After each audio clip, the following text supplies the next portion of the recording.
Hey there, Fletcher from All Things Overlanding here, and today I'm pretty excited because I'm going to be working on my Titan swapped 2nd gen '08 Nissan Frontier. And what I'm going to be doing is I actually added a touchscreen, kind of a smart, head unit maybe 5 years ago to this thing because it is a 17-year-old truck. But that was kind of like before wireless CarPlay and that stuff. I was cheap, so I just bought kind of a cheap Eonon unit. It's perfectly fine, works through Bluetooth and all that good stuff. But so rather than pulling the whole head unit out, spending a whole bunch of money and replacing it with something better, because this is an old truck and just one that I kind of use as an off-road vehicle for wheeling and stuff like that, I wanted to do something that was really, really super easy and really inexpensive. So I picked up this new smart screen. Now this thing is basically, think of it as like a tablet. It's like an iPad with a mount that you put in your vehicle, and then through Bluetooth it can connect to your existing head unit, and it adds wireless CarPlay and all these other features. So again, I'm going to kind of unbox this thing. I'm going to show you what all comes with this. I'm going to install it in the truck. I'm going to show you how easy this is. So stay tuned and we'll get into the smart screen that will update basically any vehicle.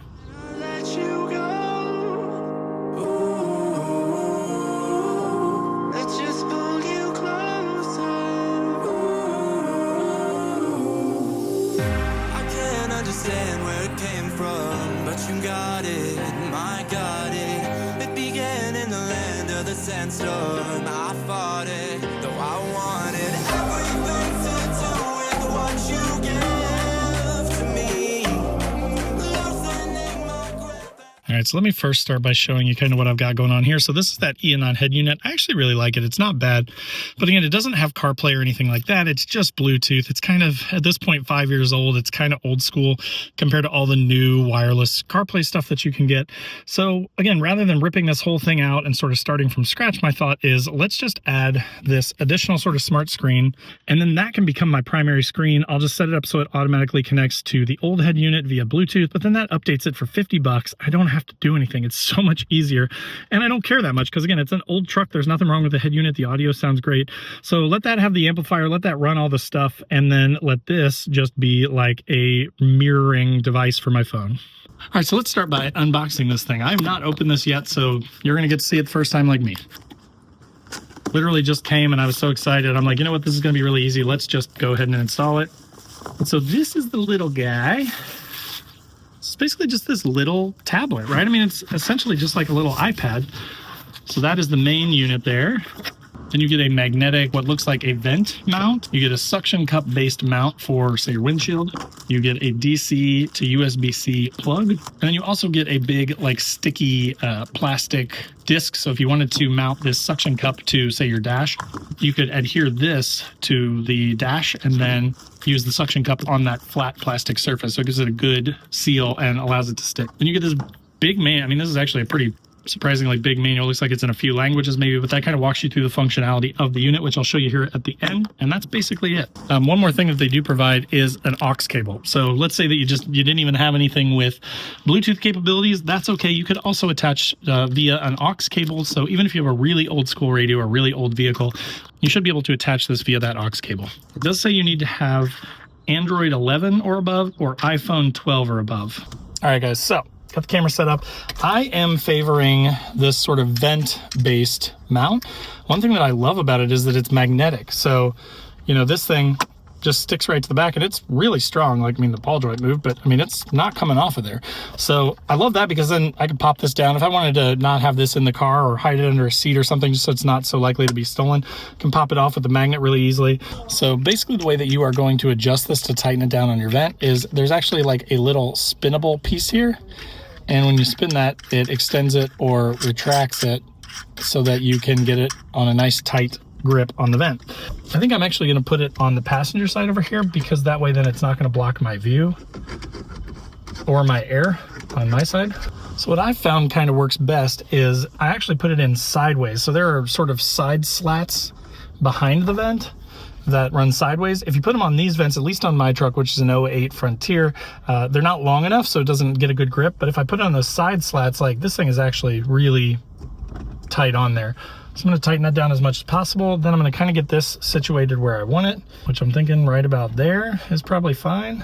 So now I've just kind of got it slightly overlapping my main screen here, and I'm gonna turn on the truck really quick. You can see the Eonon coming on there.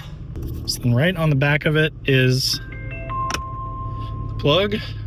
All right, so then I'm gonna hit CarPlay and we'll just see what happens. If After turning on the iPhone's Wi-Fi, your Bluetooth to connect to this device. So all you're going to do is you're going to search for this device and you're going to connect via Wi-Fi. Now I'll do that here in a second. We'll see if it messes up the video audio.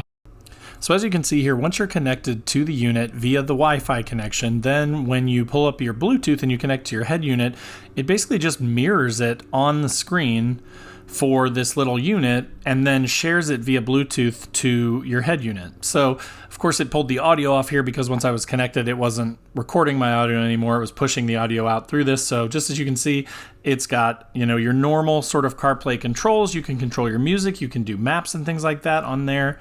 So it's got a lot of functionality, which is really, really nice for $50 and for just being able to basically plug it in and then take maybe 2 minutes to connect it via Bluetooth to your head unit. It does auto remember, and every time you get in the car, it reconnects. So it's actually really user-friendly and has worked really well over the last few weeks that I've been using it. All right, so as you just saw, unfortunately, once it connects to CarPlay, of course, I lose my audio recording. So I've disconnected the CarPlay now. One thing that I was struggling with a little bit was I couldn't figure out how to connect this to my head unit via Bluetooth. So what I ended up doing is there was a little floating white button over here that you may have seen on the silent video here a second ago. I tapped on that and it had a home button, like a picture of a house, and I hit that and it took me back to this sort of default screen outside of CarPlay. And then once I'm in here, you'll see that there's this thing that says audio output. When you click on that, it says right now it's going to play off the speaker that is built into the machine. You can do it through FM radio. So again, if you had like a really old car and you didn't have Bluetooth or an aux cable, you could just connect to the radio. This will basically put out an FM signal and then you could connect that way, or you could connect via that aux cable that they include. I'm going to try the Bluetooth option. So I'm going to hit Bluetooth audio. It says, please use your phone to connect the Bluetooth of the original car stereo, support mode, CarPlay, Android, blah, blah, blah, blah, blah. As you can see here, now this shows the song over here.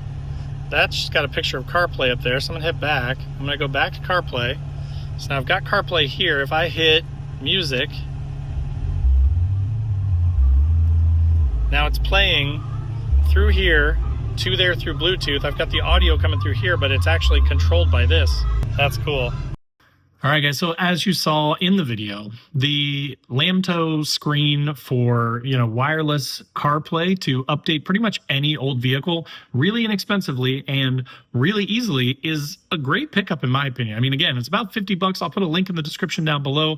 Regardless of what kind of vehicle you have, it was 2 minutes or less to get that thing hooked up and attached to my head unit. And through Bluetooth, I hop in my truck, my phone connects to it wirelessly, and I have full CarPlay capability. I can do my maps and everything up there. I didn't have to rewire anything. I didn't have to spend a bunch of money and buy a new head unit. So in my opinion, no brainer, easy buy, definitely a nice way to upgrade an older vehicle. So again, link in the description below, hit that like button if this was helpful for you. If you're not already subscribed to the channel, make sure to click that subscribe button, click the bell to be notified when new videos drop. I do a couple every week, usually like a gear type video like this, talking about features and kind of showing you a piece of gear that I picked up, or like general overlanding stuff, or sometimes do-it-yourself modifications, that kind of thing. So if you're into any of that stuff, love to have you as a subscriber, and there's tons of content here for you as well. Also in the description below will be links to all my social channels, so wherever you want to come hang out, I'd love to have you. There's also a join button below this video, which is just kind of a nice passive way to support the channel, get you early access to the videos and some other perks. So if you're into that, check that out. And if you want a more active way to be involved with the channel, there's also a link to my Patreon group where we've got a 24/7 Discord. We all kind of chat about our rigs and our gear, and it's a lot of fun. We do a once-a-month Zoom call, and we even try and get together once or twice a year, which has been even more fun, right? So if that sounds good, check out the link to the Patreon page. And then there's a link to my website where I've got funny overlanding camping themed patches and stickers, things like I hate people so I camp, all things overlanding patches and stickers, and even things like F people let's go overlanding. So if you're looking for some funny, cool, high quality patches and stickers, check those out.